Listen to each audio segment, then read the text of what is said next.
Okay, this video basically looks at the home breeding results that I've achieved in the last 3 years. I wanted to put it out there just to show you that you can actually breed decent koi at home as long as you're committed and you stick to it and you set really high standards.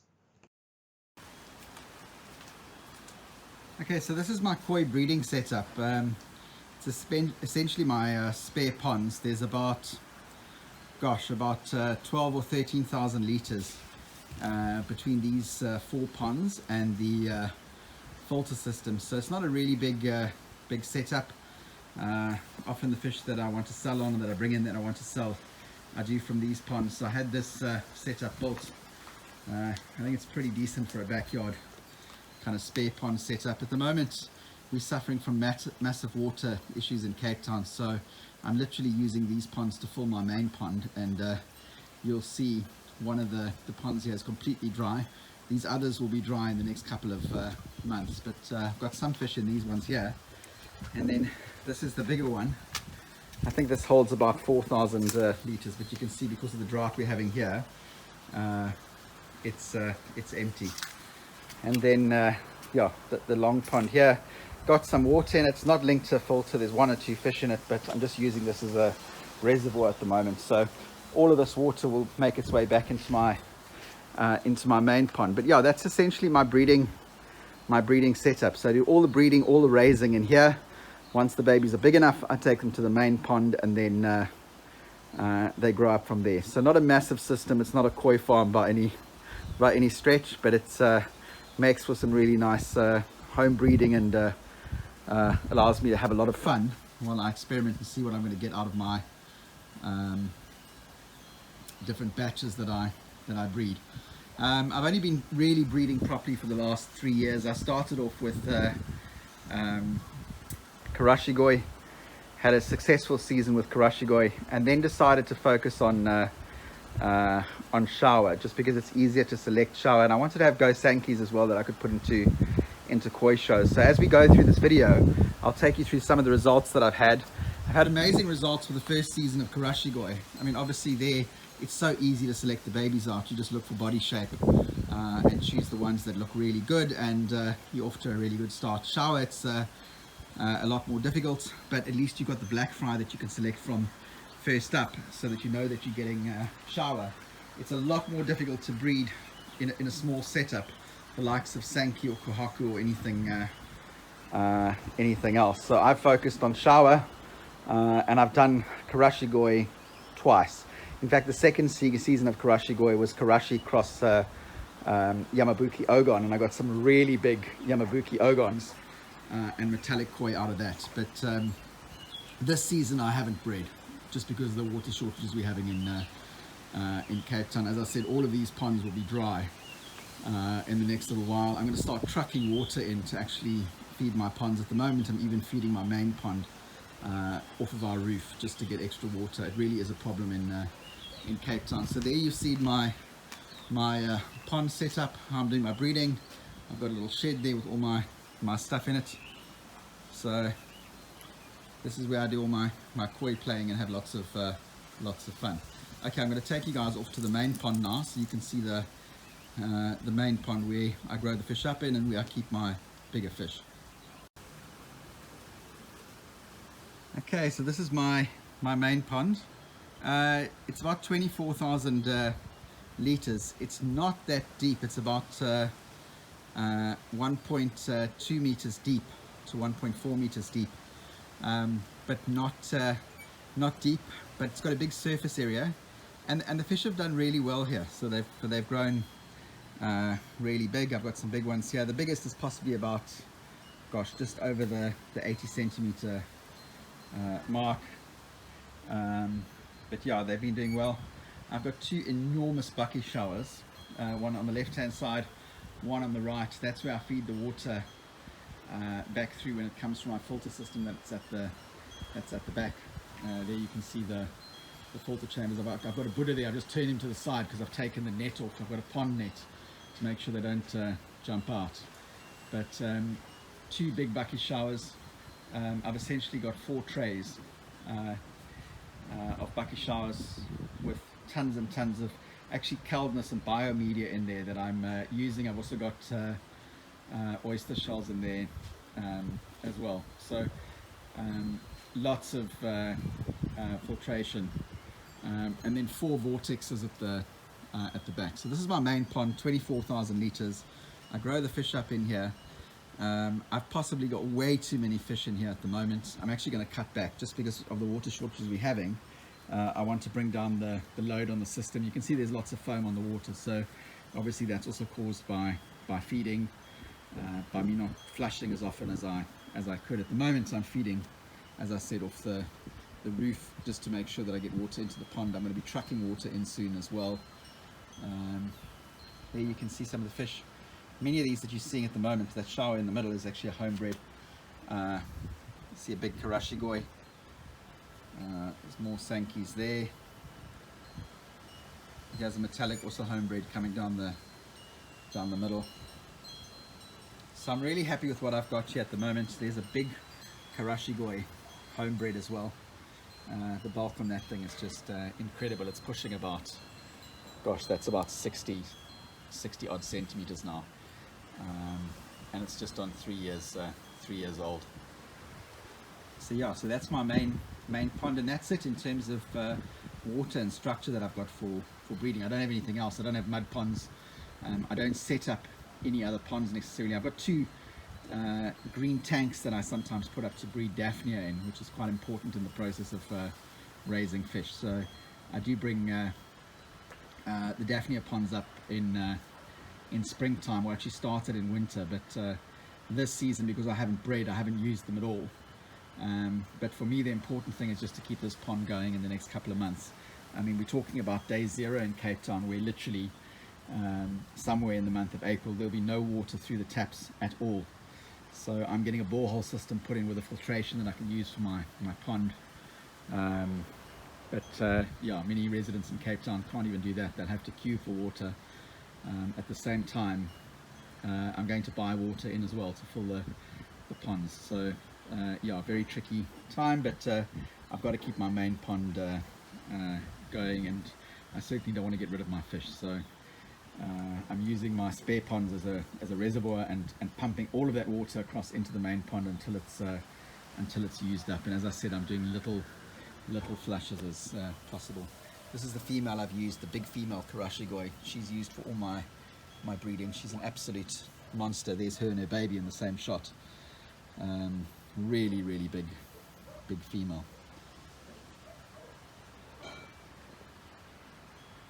Okay, so now what I'm going to do is take you through some of the results that I've had in the last 3 years. Okay, this is a look at the fry. These are a Chiba cross karashigoi. So I'm now going to stick the GoPro underwater. We can see what they look like.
It's so important to start these little fry off on live food. I always start with Daphnia and introduce huge amounts of Daphnia into the water where the fry are going to be kept, and the Daphnia will basically breed on their own until they get to a point where the fry start eating them. Check out my other videos in terms of raising fry and feeding fry, but yeah, very important part of raising good koi is the food that you feed when they're very young. Let's look at some of the results now. Okay, this is a little Mara 10 shower. It's a home breed. It's about 1 year old. I reckon it's somewhere just over the 20 centimeter mark. Nice shape. Maybe not so much white. We'll have to see if the white halfway up the body looks like there might be a strap coming over the top. So breaking the pattern later on. Maybe that's just wishful thinking. But nice sumi on this fish. And really awesome for a home breed. It's going to be going to its first show at the end of March, so we'll have to see how it does.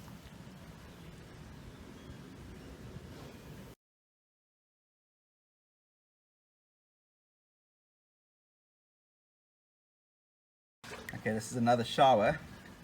Really nice red pattern on there. Very young fish still, so I'm not too worried about what's going to happen with the black. I mean, obviously that can come out later, but so far so good. Really nice body shape as well, very strong. You can see the sumi is quite decent as well, although a lot of sumi still has to come out on this fish.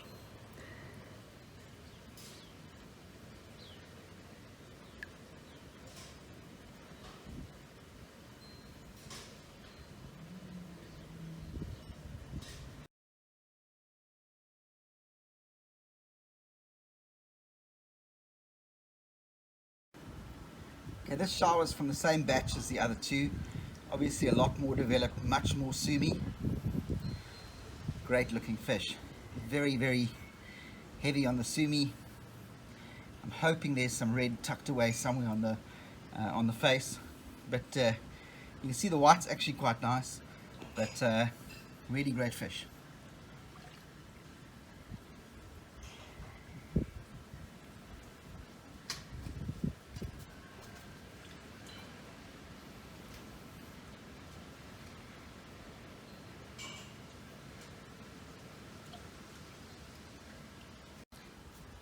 Here's another nice little shower from that same batch again. Lots is happening with the sumi at the moment. It's actually spreading out quite a bit. The fish was a lot blacker as it was younger. There was no red on the head. At least now I can see red, black and white on the head. So interesting little guy. Let's see what happens as he grows.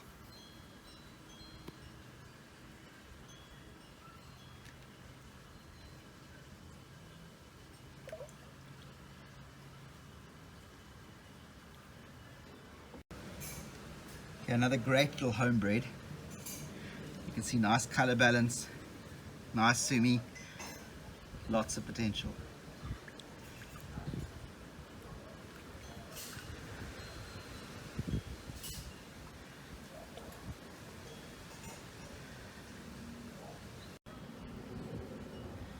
Okay, here we've got a great Shiro Tsuri. Clearly lots of development still to come on the fish. But from that same batch of showers. So obviously my intent was to spawn shower, but you know, along with that you get Utsuri as well. So hoping that some of the Utsuris turn out fairly decently along the way.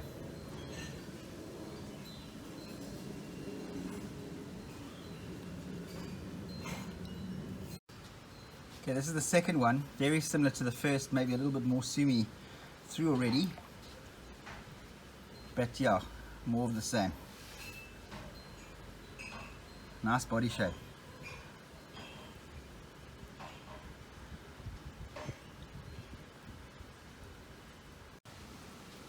Okay, the last one of the three and by far the most developed. Lots of sumi up already. Looking pretty good. And yeah, those are the best three Utsuri that I've got from the last season spawning. So all about a year old.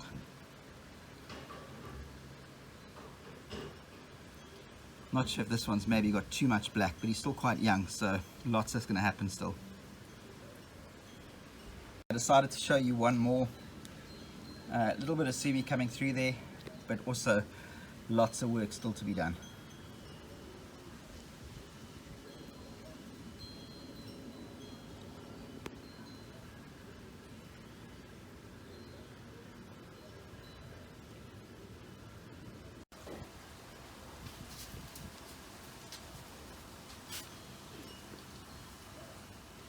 Okay, so here we've got the babies from this last season all together. You can see Shiro, Utsuri and Shawa, the one leading the pack there, and the Mara 10 further back, possibly the best of the whole lot. But still, all of these are homebred from one season of Shawa spawning. The Shawa in the middle, lots of development still to come, so I'm quite interested in that fish. I think it could actually end up being the pick of the lot, but lots of work, and obviously the Shiro Utsuri nowhere near from finished. But yeah, essentially there you have possibly the top 8 or 10 fish from the year. So you can see pretty good results in what literally is just under 40,000 litres worth of water. I've got a 24,000 litre main pond, and then I've got about 12 to 13,000 litres in my breeding ponds. So not a lot of water, but that's the results I've got from the last season. So I'm pretty chuffed with that. 2 of the showers are going to go to the George Koi show, and possibly one of the Utsuri, and we'll see how they do. If you guys have got any comments in terms of what you think of these, just let me know. Let me know what you think the top picks are within the toss eye, because those are the ones that I'm going to focus on for the show. But lots of development still. This bigger shower is quite interesting. You can see lots of black, but because it's got no red on the head, I thought I'd leave him behind and not take him. But yeah, very interested to see what you guys have to say about these fish. As they're home breeds, I'm pretty happy at the moment.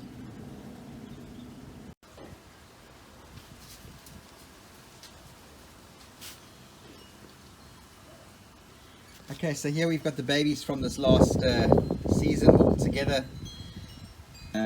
You can see Shiro, Utsuri and Shawa, the one leading the pack there, and the Mara 10 further back, possibly the best of the whole lot. But still, all of these are homebred from one season of Shawa spawning.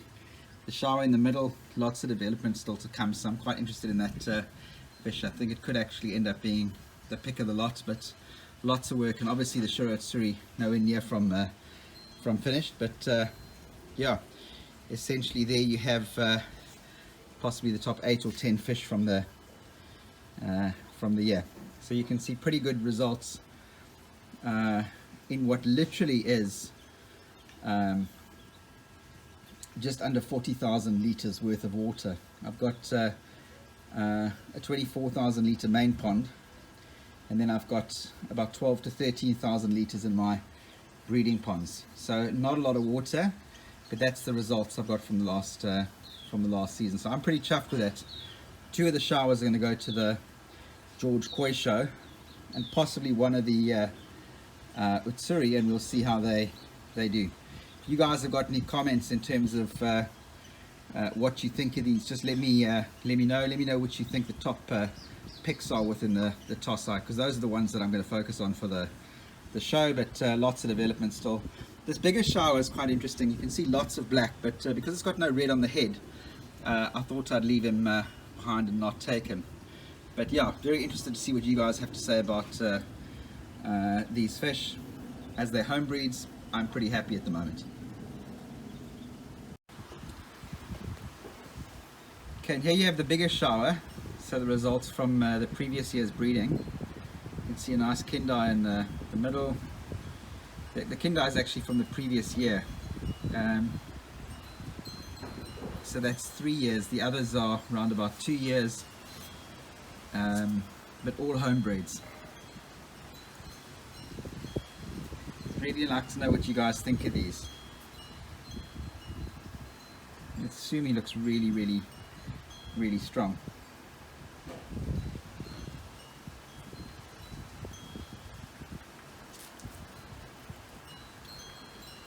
Sorry, it's difficult in the sunlight to get a really nice video, but hopefully you can get the gist of it in terms of what these guys are like.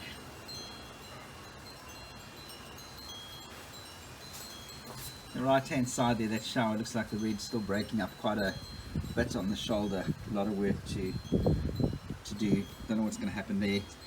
The next one pretty decent.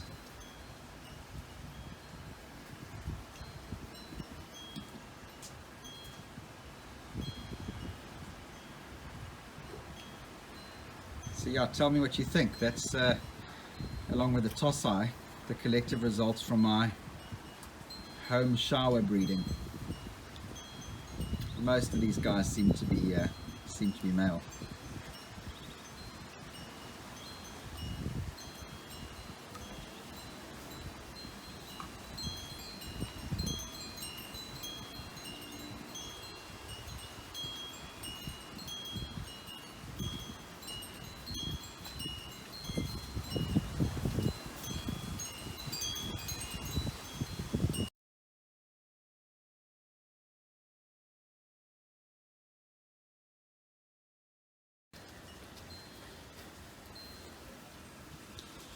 Okay, these are my 3 homebreds here. The biggest one is from the first season. That's a Karashigoi, first season of breeding. The sunlight's not really playing ball here in terms of showing you what she looks like. I hope you guys can see. Absolutely monstrous fish, but absolutely beautiful, maybe a bit fat, but really lovely fish. Then you've got a baby mixed metallic that's actually crossed Yamabuki and Karashi, and then a Yamabuki that's actually got Karashi line in it. So the 2 smaller ones are actually sisters, but all 3 of these are homebreds, and I'm pretty proud of the bulk on them and what they've turned out to be, especially the Karashi. I mean, she's just a beautiful fish. But yeah, from my first season of home breeding, you'll see the Yamabuki also is very crisp and clear. So I'm pretty chuffed with those 3. Let me know what you think.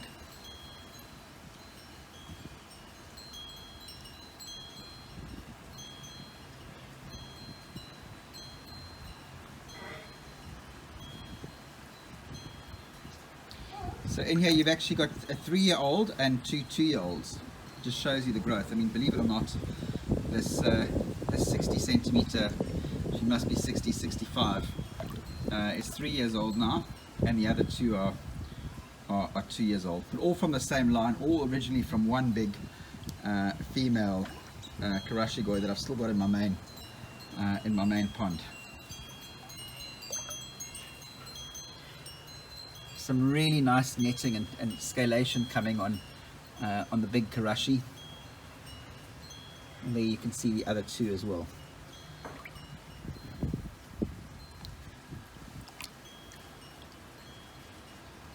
And that's really all I've got. I actually passed quite a few fish, similar fish, on to my cousin, Karashigois. But yeah, I think this female is the best of the lot, and I'll definitely, when I do home breeding again, try and spawn some of the Karashis. Might even spawn this female here. I might have preferred a longer body shape, but these things eat so much. I mean, she's just ballooned anyway, and she's full of eggs at the moment. I mean, it's actually the end of our season, so she shouldn't really have eggs at the moment. But yeah, she's monstrous. So let me know what you think of these guys.